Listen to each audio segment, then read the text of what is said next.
PM Modi ने ये बातचीत जॉर्जिया मेलोनी से फोन पर की है। इसके साथ ही पीएम मोदी ने इटली की पीएम जॉर्जिया मेलोनी और इटली के लोगों को इटली के 79वें लिबरेशन डे की बधाई दी है।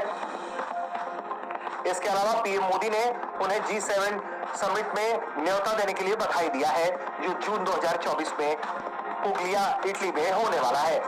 समझता हूँ जब तक अगली इलेक्शन नहीं हो जाती इंडिया की और नरेंद्र मोदी साहब वापस आ जाते हैं या नहीं आते, उस वक्त तक कोई बड़े कदम नहीं उठाए जाएंगे। हमारी कि करेंगे कैसे, क्योंकि अमेरिका ने तो वार्निंग दे दी है और इन्होंने 700 बिलियन रुपीस सर खा गए ये जमा करके टैक्स पेयर ने देखा है और नोट किया है कि भारत के वजीर आजम नरेंद्र मोदी को Italian prime minister miss Meloni जो है उनकी कॉल आई है कि वो G7 समिट अटेंड करें। इस वक्त हमें हिंदुस्तान का भी मौक़िफ़ जो है पाकिस्तान के बारे में बड़ा टफ है और वो आपको कोई रिलीफ नहीं देना चाहिए। इनवाइट जो किया जाता है तो किसको किया जाता है? कंट्री के प्राइम मिनिस्टर को इनवाइट किया जाता है। वहाँ पे इलेक्शंस हो रहे हैं, अभी तो वो इनवाइट नहीं कर सकती, अभी तो कोई प्राइम मिनिस्टर नहीं, यानी जो नेक्स्ट प्राइम मिनिस्टर बनेगा उसको इनवाइट किया जाना चाहिए था। तो इससे ये पता चलता है कि जॉर्जिया मेलोनी जो है वो ये कॉन्फिडेंट हैं, वो इस बारे में उनको फुल कॉन्फिडेंस है कि नरेंद्र मोदी साहब ही नेक्स्ट प्राइम मिनिस्टर बनने जा रहे हैं। भाई सबसे पहले तो अपनी गलतियां एक्सेप्ट करें, कौम के सामने खड़े होकर कि हमने गलती की थी यार, हमने जुल्म किया है, हमसे गलती हुई, आगे चले, हम माफी मांगते हैं। इदारे बनाए तो गए हैं, लेकिन आप ये कहते हैं कि वो आपके मुफादात या आपके हुकूक के तहफ़्फ़ुज़ के लिए बनाए गए, ऐसा तो नहीं। मुल्क है और पहला वहाँ का ऐसा पॉलिटिशियन है कि जिसके लिए ना इन्विटेशंस रुके हैं, ना एग्रीमेंट्स उस कंट्री के रुक रहे हैं और ना ही उस कंट्री की जो मीटिंग्स है वो रुक रही हैं।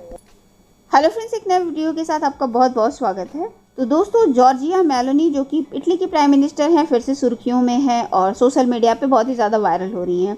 अब मामला क्या है? मामला ये है कि मोदी जी को उन्होंने अभी से G7 के लिए इनवाइट किया है, जिसको कि लेकर काफ़ी ज़्यादा बातें हो रही हैं। जैसे आपको पता ही है कि भारत में इलेक्शन चल रहा है, दुनिया के किसी भी कंट्री में इलेक्शन होते हैं, उसके बाद सरकारें बदल भी सकती हैं, मगर पूरे वर्ल्ड वाइड मोदी जी का जलवा ये समझ लीजिए कि हर कोई जानता है कि आएंगे तो मोदी जी ही। इसीलिए उन्होंने जून में होने वाले G7 की मीटिंग के लिए अभी से मोदी जी को इनवाइट किया है। इस पे जो है मोदी जी ने भी उनको ट्विटर एक्स से थैंक यू बोला है इनवाइट किए जाने पर, और इसी के साथ साथ उन्होंने इटली के 79वें लिबरेशन डे की उनको बधाई दी है। अब आपको पता ही है कि जॉर्जिया मेलोनी अपनी बातों को सोशल मीडिया के प्लेटफॉर्म से बहुत ही बेबाकी से रखती हैं। जैसे अभी थोड़े दिन पहले चाइना का मैटर हुआ था, ग्लोबल सप्लाई चेन को लेके, इसके लिए भी उन्होंने खरी खोटी सुनाई थी चाइना को आगे बढ़कर। और इसी के साथ साथ उन्होंने अभी देखिए इस्लामोफोबिया इस तरीके का मैटर चल रहा था, उसको भी लेकर उन्होंने एलन मस्क के साथ एक बहुत ही अच्छा उन्होंने एक जेस्चर दिया था और सारी चीज़ों को एक्सप्लेन किया था कि ये जो चीज़ें हो रही हैं वो सही नहीं हो रही हैं।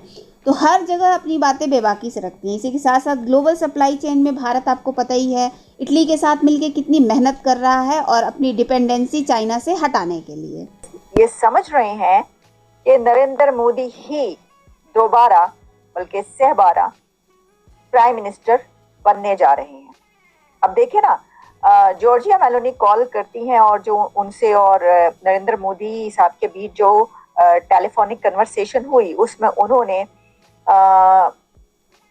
इनवाइट किया नरेंद्र मोदी को कि जनाब आप G7 समिट में तशरीफ लाइए, और जून में G7 समिट है। तो जाहिर है कि देखें, इनवाइट जो किया जाता है तो किसको किया जाता है?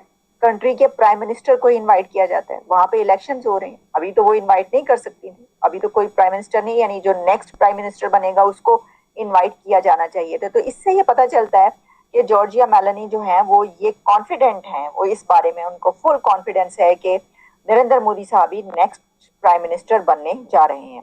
अच्छा, इसी के साथ फिर उन्होंने भारतीय जो वजीर आजम नरेंद्र मोदी साहब की तरफ से उनको कहा गया कि जनाब ग्रीट किया गया उनके जो डे है और उसके ऊपर इटली के लिए, और इसी के साथ जो है और भी काफ़ी गुफ्तगू हुई बायलैटरल इश्यूज, टाइज स्ट्रेंथन करने की बात। तो भाई टाइज और कितनी स्ट्रेंथन करनी है? आप ये तस्वीर देख रहे हैं, थंबनेल पे आपने तस्वीर देखी है, क्योंकि जो थंबनेल पे तस्वीर है वो बस देखिए हाथ से हाथ जुड़े हुए हैं, बस हाथ पकड़ने की देर है। और आपको पता है कि जॉर्जिया मेलोनी बहुत बड़ी फैन है नरेंद्र मोदी साहब की, बहुत बड़ी फैन है जॉर्जिया मेलोनी साहिबा। वो बड़े ही शौक से उनकी बात सुनती हैं, बहुत कीनली उनसे डिस्कस करती हैं हर बात और उनको बहुत इम्पोर्टेंस देती हैं। इन्होंने कहा कि जिन लोगों को हम बोझ समझते थे आज हमसे तरक्की कर चुके। बांग्लादेश पे इशारा। भाई सबसे पहले तो अपनी गलतियां एक्सेप्ट करें, कौम के सामने खड़े होकर कि हमने गलती की थी यार, हमने जुल्म किया है, हमसे गलती हुई, आगे चलेंगे, हम माफी मांगते। वो माफी मांगना, वो कहते थे बांग्लादेशी माध्यम से माफी मांग। बिल्कुल।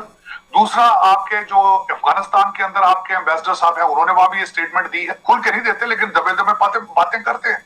उन्होंने कहा 3 जंगें भारत से लड़ी हैं, हमने आज तक अपना जानी नुकसान इतना वहां नहीं हुआ जितना अफगानिस्तान के साथ हमारा हो चुका है। आपकी गलत पॉलिसी थी, उसका मानते क्यों नहीं? बिल्कुल, मैं मिसाल ये दे रहा था, ईरान के साथ जिसने ये डील की थी उसको पता नहीं था कि हम अमेरिकन टुकड़ों में पल रहे हैं, उसको पता नहीं था इस बात का कि अमेरिका इस पे एतराज करेगा, सैंक्शंस थी। आज यहाँ पे कई मैं देख रहा हूं कहते जी भारत तेल लेता है रशिया से तो उसको तो अमेरिका कुछ नहीं कहता। यार वो उनके घुटनों में तो नहीं पड़ा, वो IMF के कर्जे तो नहीं ले रहा उनसे भाई, वो तो इंडिपेंडेंट है। उनका फॉरेन रिजर्व देखो, उनके साथ कंपेयर अपने आप को क्यों करते हो? शर्मिंदा करते हो उन लोगों को वहां। तो आपने सुबह शाम जो है मांग के कर्जा और टुकड़े मांग के खाने होते हैं। तो फिर जहां से पैसा आता है 7 कंडीशंस आती हैं उनकी, 7 शीटें आती हैं। आपका बजट IMF बनाता है, वो आपको बताएगा दिन में रोटी 1 दफा खानी है कि 2 दफा खाना खाना है, क्योंकि पैसा उनका है, पैसा उनका है। आप कहते हुए हम उनसे नहीं पूछता, इससे नहीं पूछता। इस वक्त अमेरिका इजराइल को असला दे रहा है खुद, वो आपको कहते हैं हम असला, आपको पाइपलाइन भी नहीं लेने देंगे, आपको मिसाइल, आपके जो चाइनीज और बेलारूस की कंपनियों पे उन्होंने सैंक्शंस लगाई है, लगाने का हक है उनको, क्योंकि सारे फ्रॉडिये जो बैठ के खाते हैं, बेलारूस भी इसी तरह का ही है बिल्कुल, और चाइना उनका बस चलता है, वो कर रहे हैं। लेकिन अगर इस तरह की बातें करनी हो तो पहले अपने पांव पे खड़े होते। मैंने आपको बताया है कि IMF वाले बेचारे देखते होंगे बैठ के वॉशिंगटन DC में, यार 26वां प्रोग्राम है इनका, लेकिन कर्जा लेने रोज आ जाते हैं, हर साल आ जाते हैं, लेकिन ये कि परमानेंट अपने पांव पे खड़े होने का कोई प्लान नहीं इनका। औरंगजेब साहब भी, मेरा मकसद या तो रिफॉर्म करें ना, कहते नहीं 3 साल चाहिए, वो यार जो आता है वो कहता है 3 साल। पीछे मुर्शिद पाक वो कहते हैं 10 साल चाहिए मुझे, पाकिस्तान को ठीक करने के लिए 10 साल चाहिए। कहते उस्मान बुजदार जैसा 100 बंदा मैं लेकर कहीं से आऊंगा तब पाकिस्तान ठीक होगा। पता नहीं कैसे मंसूबे ये बनाते हैं ये लोग। सर वो इमरान से प्लासी अगर अभी यहाँ पे एक इंडियन मिल जाए, आपका उसके साथ क्या रवैया होगा? मैं तो रिस्पेक्ट दूंगा, आप उसे होस्ट करोगे, चाय पिलाओगे, सेम आप उनको मिल जाएं, वो भी ऐसे करते हैं। बिल्कुल ऐसे ही है। कॉमन मिसाल क्या है? दुबई में हम इंडियन और पाकिस्तानी इकट्ठे बैठे मेरा भी दुबई का विजिट रहा, देखने वाले जानते हैं। यकीन माने अबूजर भाई, जितनी रिस्पेक्ट उन्होंने दी है, और वहाँ पे सब लोग मिल के रह रहे हैं, वहाँ पे मिल के इकट्ठे बैठ के एक ही प्लेट में खाना खा रहे हैं। यहाँ पे हम कहते हैं हिंदू मुस्लिम और बहुत सी चीजें। और मैं क्यों ना कहूँ कि I love India, I definitely love India, मेरी रूट्स है वहाँ पे। अच्छा, पाकिस्तान और इंडिया यही की चीज था ना, ऐसे ही है। तो रूट्स तो कौन से इलाके से, मतलब सॉरी मैं इलाका नहीं, क्या मैं समझे, मतलब कौन से एरिया से आपकी रूट्स हैं हिंदुस्तान की या इंडिया की? ओवरऑल मैं ये नहीं कि मतलब हम हैं तो अबाव अजदाद यहाँ से, ठीक है, लेकिन ये ऐसा कंट्री तो एक ही था ना, एक ही था। तो हमारी रूट्स हैं, सेम कल्चर है, सब कुछ। अभी शादी से आ रहा हूँ, ये क्या हमारा कल्चर है? अच्छा, ये मेहंदी क्या हमारा कल्चर में है? नहीं, आप कहाँ से लेके आए हैं? इंडिया से लेके आए हैं। इस्लाम में है मेहंदी? जबरदस्त हो गया। नहीं है। अच्छा, नाच गाना सब कुछ कहाँ से? आप सारा कुछ तो वहीं कर रहे हो, फिर इस्लामिक रिपब्लिक, और फिर उनसे नफरत भी करनी है। ये मुनाफिकाना चीज है ना। मूवी देखनी है उनकी, गाने उन्हीं के सुनने, नफरत भी उन्हीं से करनी है। फेवरेट आपकी भी करीना कपूर होगी, मेरी भी है। अच्छा अबूजर भाई, थोड़ा आगे बढ़ते हैं। अभी जो KP के CM है, उन्होंने गंडापुर साहब, उन्होंने ये स्टेटमेंट दिया रिसेंटली।